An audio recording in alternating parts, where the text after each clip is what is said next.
I didn't quite know how to begin to talk about it, but just being able to process it with you, John, is taking the.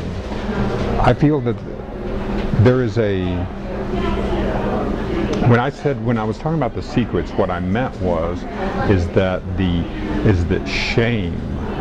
I felt a lot of shame for who I thought I was, because I was that broken individual. So I was very shame-driven all during this time. A lot of the secretiveness, the lying, that I felt there's something wrong with me. I didn't know how to get past it. I didn't know what to do. But there was something and I feel that a lot of the I don't know why I'm not wired to be a sexual predator. I have no idea why. I have no idea why, but it's for the grace of God. I'm just not wired that way. Yeah, you're very exotic.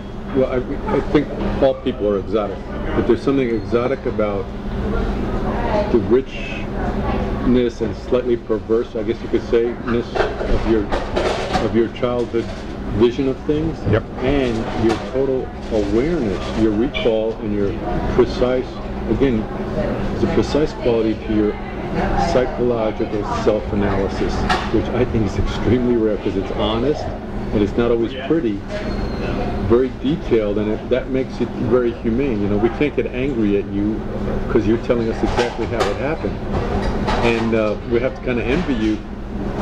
You didn't. I think most people are very conformist, myself included. We want to please others, so we won't divulge things like you're telling us now. We want to paint a prettier picture of a more idealized version of our childhood, nostalgic or something. And so that's what's amazing about you. And now that I think back, probably as an interviewer, you're probably seeking some of this out in your subjects. Give me the rich detail. I don't care about pretty or ugly, but most people don't have what you have here, which is. But I think hearing your story from you, it's having a great effect on me. I hope other people will watch it. Well, thank you. But it's part of this process, because this is. I'm not always sure when I do one of these interviews, when I do an interview like you and I are doing, you're giving me an opportunity to experience. I never know what it is or how the person is going to use it. Sometimes the interview becomes a freeing, that it frees them to do something that they would not have done, because they finally get to express to someone who is so compassionate and open and giving and caring as you're doing to me. I get a chance to I'm already feeling inside of me, I'm feeling this wonderful welling of self-compassion, this wonderful opportunity to grow and release. Oh, I think it's a great system. And I remember when video first came out, or in the early years, I think I heard someone say, it might have been Steve Allen, the late night talk show host, that he was going to prisons and recording people so they could see them, they could see themselves.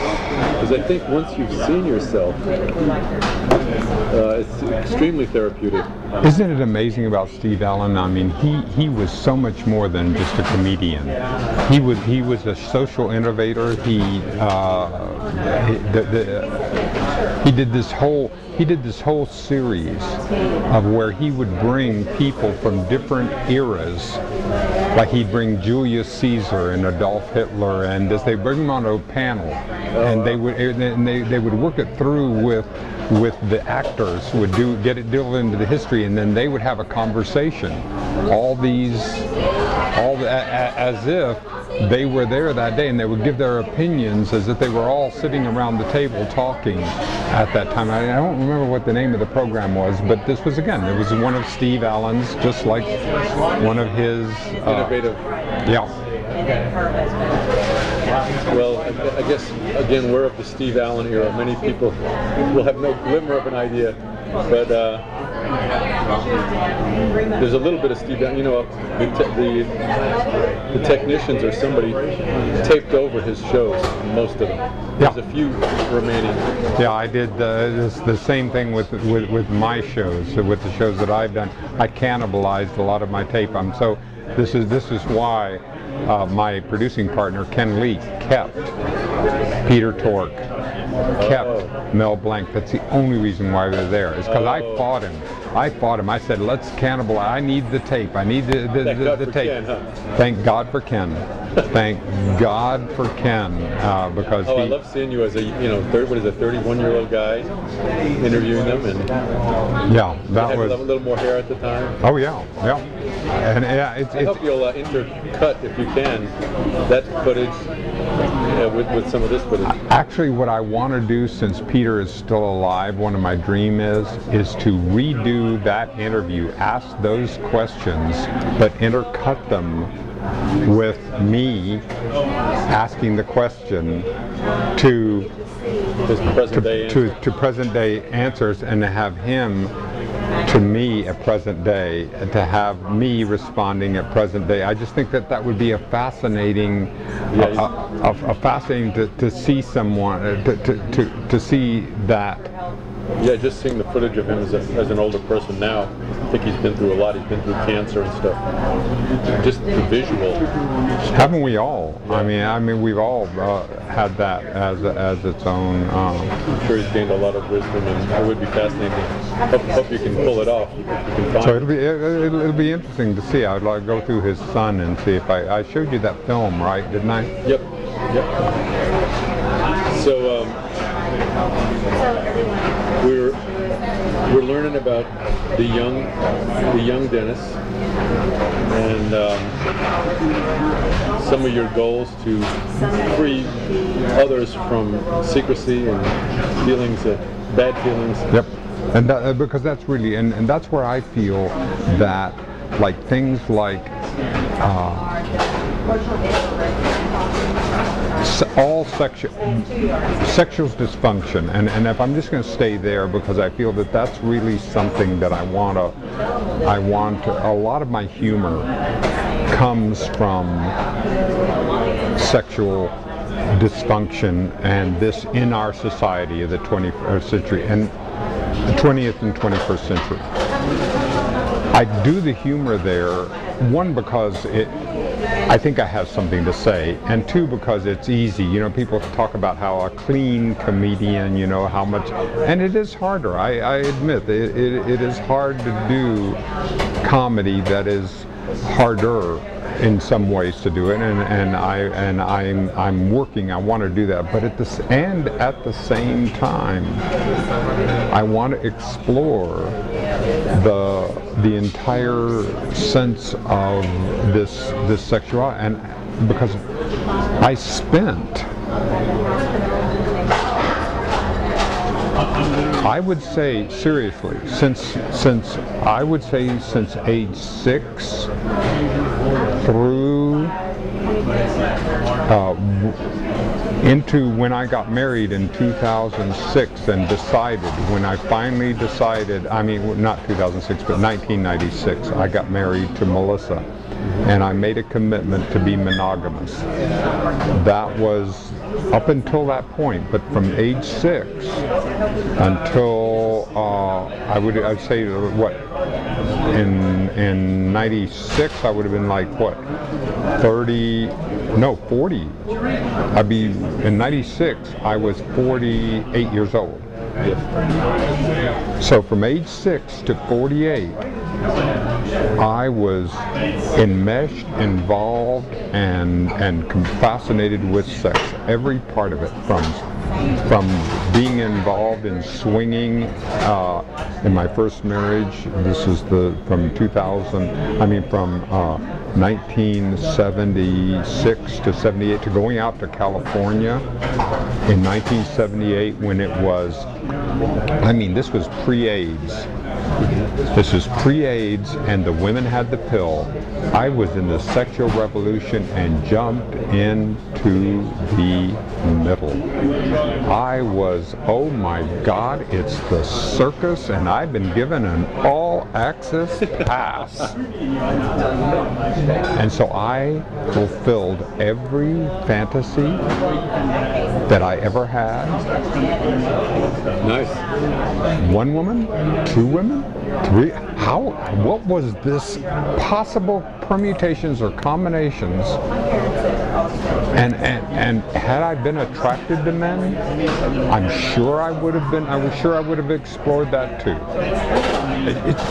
So I take no credit for being heterosexually oriented. That's my orientation. That just happens to be the way I'm wired.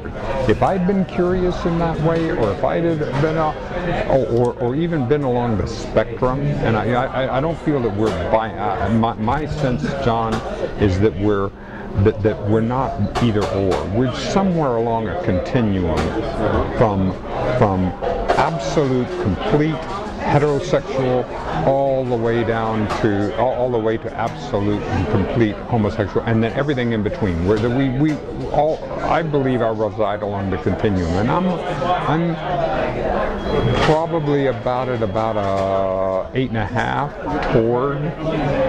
If you say absolute heterosexual, and that'd be about an 8.5, and so that's somewhere along that continuum. But had I been curious, no question I would have been either bisexual or what. There's no because I didn't have the ability not to. Well, you talk about doing clean comedy and so on. When you explore sexuality in your Toastmaster speeches, which I know is a slightly censored environment, you're always clean. So I don't think for you, I don't think the challenge is so much dirty or off color as much as how do you want to explore what you just told us. I mean, some of that stuff's a little wild.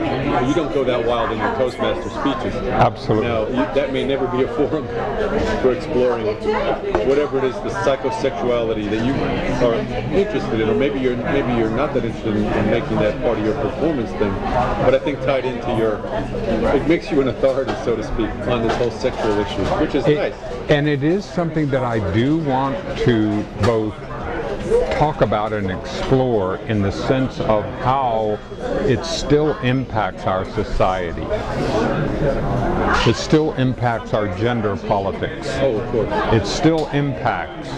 I mean, when we have a president-elect in 2016 who is on tape talking about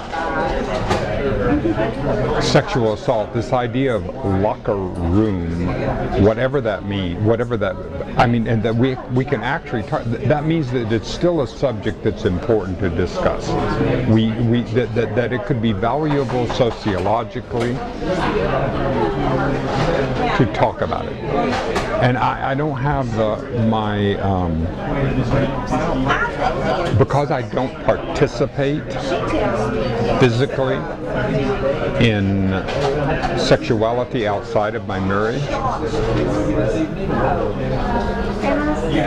I still have a deep interest in talking about the subject and exploring it and helping others to talk about it also. Well, you're a great resource because you're not a prude and you have had sexual experience and you don't, I mean, you're a great antidote to the locker room.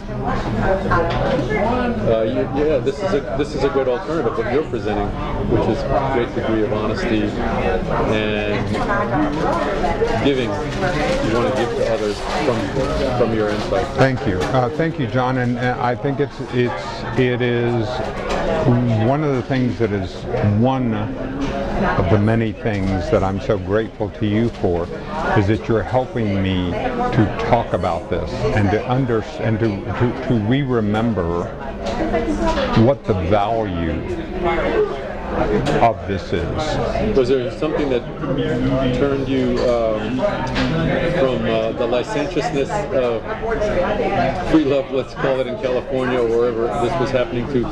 Did you start to wean yourself away from that, or I don't know, what was the process for you? You seem to have enjoyed the sex. I thought it was wonderful. It was a wonderful experience. I don't regret it in the least. It was wonderful, and I met and loved some extraordinary women.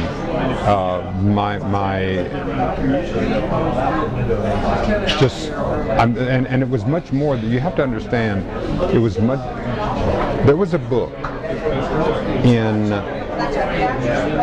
that I was in Memphis, Tennessee, working for the Admiral Benbow Inns as a management trainee in 1970, and I go to a drugstore or something, and there's a rack of books, and on this book was a Robert Heinlein, and I'd remembered reading a Robert Heinlein book when I was in military school, and I really enjoyed it, so I noticed the author, so I picked it up. Stranger in a Strange Land. Oh my God, that book. You know how when you say people have had a religious experience or they have something, that book blew my mind. It showed me that, wait a minute, because it's a story of a human who on the very first trip to Mars is the only survivor as a baby. And the baby is raised by Martians, not by humans. So he gets to come back and look at human society through the eyes of an innocent but brilliant mind, because he's brought back as a young adult. So he gets to look at society, and he goes basically through the Messiah experience all the way until he's crucified and get killed. But you get a chance and so he talks about water brothers and talks about commune, just this communal love and free love. And why are we hung up on this ideas of what humans say sexuality is? I never even knew it was possible. I didn't know that this was anything. And of course, this book has ended up being called the hippie Bible. It was a very big deal during the 1960s after it came out. I mean, it was seriously, it had an impact on society. It certainly had an impact on me. So I want that. I want that. And so I modeled my life or what I wanted or what I would on that experience.